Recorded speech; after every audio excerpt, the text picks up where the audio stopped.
নজর সঙ্গীত শিল্পী লগ্নজিতাকে হেনস্থার ঘটনা, গ্রেফতার অভিযুক্ত আয়োজক মেহবুব মল্লিক। বুধবার মেদিনীপুরের ভগবানপুরের এই ঘটনার ধর্মীয় গান গাওয়ায় হেনস্থার অভিযোগ। স্কুলে অনুষ্ঠানের সময় স্টেজে চড়াও আয়োজক, মারধরেরও চেষ্টার অভিযোগ লগ্নজিতার। এই মুহূর্তে নিউজ 18 বাংলায় সরাসরি রয়েছেন লগ্নজিতা চক্রবর্তী, সঙ্গে রয়েছেন সহকর্মী প্রীতি। এবং আমার পুলিশ প্রশাসনের উপর সম্পূর্ণ আস্থা আছে। আমি শিওর আরামবাগ থেকে আমি শো সম্পন্ন করে ফিরবো এবং আমাকে কেউ স্টেজে মারতে ওঠার সাহস পাবেন না এরপরে আর। অসংখ্য ধন্যবাদ আপনাকে। সঙ্গীত শিল্পী লগ্নজিতা চক্রবর্তী তার নিজস্ব অভিজ্ঞতা আমাদের সঙ্গে শেয়ার করলেন এবং বিস্তারিত আপডেটের জন্য চোখ রাখতে হবে নিউজ 18 বাংলা। মারধরের চেষ্টার অভিযোগ লগ্নজিতার, সঙ্গীত শিল্পী লগ্নজিতাকে হেনস্থা, গ্রেফতার অভিযুক্ত আয়োজক মেহবুব মল্লিক। পূর্ব মেদিনীপুরের ভগবানপুরের ঘটনা, ধর্মীয় গান গাওয়ায় হেনস্থার অভিযোগ। স্কুলে অনুষ্ঠানের সময় স্টেজে চড়াও আয়োজক, মারধরেরও চেষ্টার অভিযোগ লগ্নজিতার। সঙ্গীত শিল্পী লগ্নজিতাকে হেনস্থা, এমনকি থানায় অভিযোগ নিতে গড়িমসি বলেও দাবি। আবারও কানেক্ট করেছি আমরা, লগ্নজিতা রয়েছেন সঙ্গে, সঙ্গে রয়েছেন প্রীতি।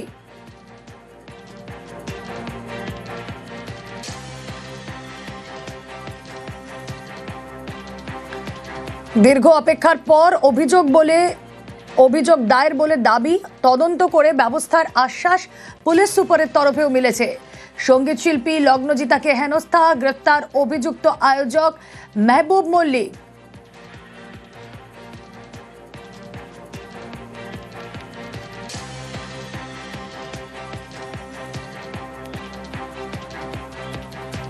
পূর্ব মেদিনীপুরের ভগবানপুরের এই ঘটনা, ধর্মীয় গান গাওয়ায় হেনস্থার অভিযোগ। স্কুলে অনুষ্ঠানের সময় স্টেজে চড়াও আয়োজক, মারধরেরও চেষ্টার অভিযোগ লগ্নজিতার।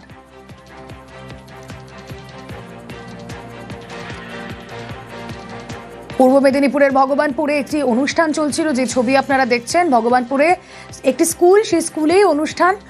সেই স্কুলের অনুষ্ঠানে লগ্নজিতা চক্রবর্তী যখন মঞ্চে ছিলেন, তখন অনুষ্ঠানের সময় আয়োজক স্টেজে চড়াও হয়ে যান এবং তাকে অন্য গান গাওয়ার রিকোয়েস্ট করেন। শুধু রিকোয়েস্ট নয়, ধর্মীয় গান গাওয়ার রিকোয়েস্টের পর তিনি না গাওয়ায় তাকে হেনস্থার শিকার হতে হয়। এমনকি মারধরেরও চেষ্টার অভিযোগ করেছেন সঙ্গীত শিল্পী লগ্নজিতা চক্রবর্তী। থানায় অভিযোগ নিতেও গড়িমসি বলে দাবি লগ্নজিতার। অনেকক্ষণ তাকে ওয়েট করতে হয়েছে, অনেকক্ষণ ওয়েট করার পর অভিযোগ দায়ের বলে দাবি।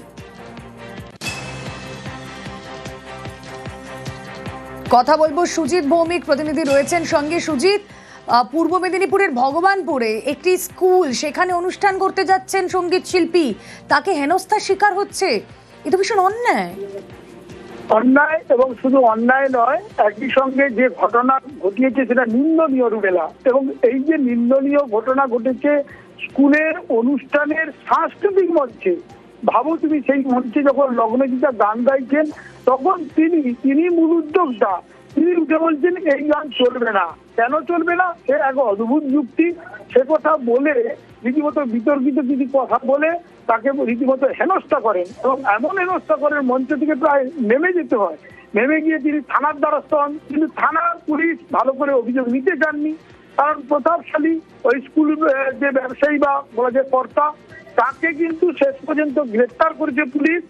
সে কিন্তু বুঝতে পেরে সবকিছু গান আঁকা দিয়েছিল, এবং পুলিশ তাকে গ্রেফতার করে কোর্টে পাঠিয়ে নিজেদের রিমান্ডে নিতে চাইছে। কারণ গোটা ঘটনা আরো ভালো করে জানতে চায় পুলিশ, এবং পুলিশ সুপার মিতুল কুমার দে জানিয়ে দিয়েছেন ওসি যার বিরুদ্ধে অভিযোগ উঠছে তার বিরুদ্ধে পদক্ষেপ নিতে চলেছে। বলা যায় যে পুলিশ কিন্তু তার সঙ্গে তার বিরুদ্ধে বিভাগীয় তদন্ত হচ্ছে। কারণ লগ্নজিতা একজন পরিচিত মুখ, সঙ্গীত শিল্পী, গায়িকা। তিনি গান গাইছেন, তাকে গান গাইতে না দিয়ে গান চলাকালীন তাকে মঞ্চ থেকে নেমে চলে যেতে হচ্ছে, এবং আপত্তিকর মন্তব্য, বিতর্কিত কথা শুনতে হলো। গোটা ঘটনায় রীতিমতো শোরগোল শুরু হয়েছে, পুলিশও নড়ে চড়ে বসেছে, পদক্ষেপও নিচ্ছে রুমেলা। বেশ, পূর্ব মেদিনীপুরের ভগবানপুরের এই ঘটনায় পুলিশ সুপার তিনি যথাযথ তদন্তের আশ্বাসও দিয়েছেন। যে স্কুলে অনুষ্ঠান, সেই স্কুলে অভিভাবকরা কি বলছেন?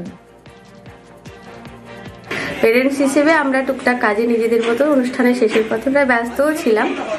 তো এ সময় শুনেছিলাম যে একটা ঝামেলা কিছু হয়েছিল, কিছু একটা সিন ক্রিয়েট তো স্টেজের মধ্যে হয়েছিল, যেটা আমাদের মানে খুব একটা হয়নি, সামনে নয়। দেখলাম। তারপর ম্যাডাম বেরিয়ে গেলেন। এবার সবাই সেখানে সাধারণ মানুষ, পাবলিক হিসেবে আমরা যেটুকু পেরেন্টস হিসেবে ছিলাম, আমরা বুঝলাম যে কোনো কিছু একটা প্রবলেম হয়েছে, যেটার জন্য উনি সিনক্রেট করে বেরিয়ে গেছে। গান উনি যেটা স্টেজে অন ক্যামেরা এবং অন মাইক্রোফোন বলেছিলেন যে আমি কোনো একটা মায়ের গান গাওয়া হচ্ছিল, তো এটা নিয়ে উনি বলেছিলেন। সিনক্রেটটা এটা নিয়েই হয়েছিল, এটা শুনেছি আমরা, আদার্স কোনো কিছু জানি না।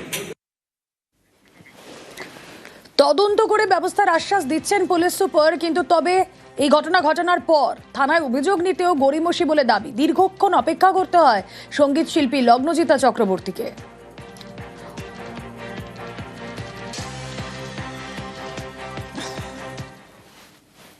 আমরা প্রাথমিক তদন্তে যেটুকু পেয়েছি তাতে ওই যে মেহবুব মল্লিক বলে যে আছে, ও যেভাবে ইন্টারাপ্ট করে, বা শিল্পীর সঙ্গেও আমরা যখন থেকে জেনেছি তখন থেকে ওনার সঙ্গে আমরা যোগাযোগ করেছি, যেভাবে উনি ইন্টারাপ্ট করেছেন এবং যেভাবে মারমুখী হয়ে উঠেছিলেন, সেটাকে আমরা ডেফিনেটলি কগনিজেন্সে নিয়ে ওকে অ্যারেস্ট করেছি। তারপরে আমরা ওটা কোর্টের কাছে ফরওয়ার্ড করে আমরা কাস্টাডিতে নেব, প্রেয়ার থাকবে আমাদের রিমান্ডে, এবং আরও যা আছে পুরো যে ঘটনার সমস্ত অ্যাসপেক্টগুলো আমরা তদন্তে আমরা আনার্থ করার চেষ্টা করব। থানার তরফেও ইনিশিয়ালি যেটুকু আমাদের কথা বলে মনে হয়েছিল যে ওনার শিল্পীর তরফে ওনার মনে হয়েছিল যে it could have been handle in a better way. So আমরা এসডিপিও লেভেলে অফিসারকে দিয়ে আমরা ওসির এগেনস্টেও একটা ডিপার্টমেন্টাল এনকোয়ারি আমরা ইনিশিয়েট করেছি। যেরকম ফাইন্ডিংস থাকবে সেই অনুযায়ী আমরা স্টেপ নেবো। We want to make sure যে the faith that she has reposed in us, উনি পুলিশের উপর আস্থা রেখেছেন, we are not going to let her down. অভিযুক্ত মেহবুব মল্লিক, তার ভাই, তিনি কি বলছেন?